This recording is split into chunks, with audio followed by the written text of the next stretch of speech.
भावनो कसं असते माहितीये का, एखाद्या स्त्रीचं नवरा किती पण दारुडा असू दे, तिला मारत असेल, तिला त्रास देत असेल, पण ती तिच्यासाठी हिरा असतो.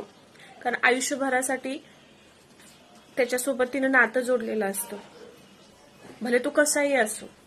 आणि तुम्ही पण कोणाचा तरी नवरा आहात, कोणाचा तरी मुलगा आहात, कोणाचा तरी भाऊ आहात.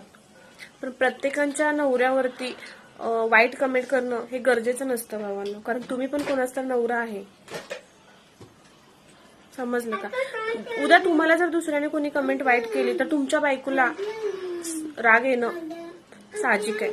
तसंच आम्हाला पण आमच्या नवऱ्याला जेव्हा तुम्ही वाईट कमेंट करता तेव्हा खूप राग येतो. आणि वाईट पण तेवढंच वाटतं, कारण एखादा पुरुष दुसऱ्या पुरुषाला वाईट बोलतो, बरोबर आहे ना.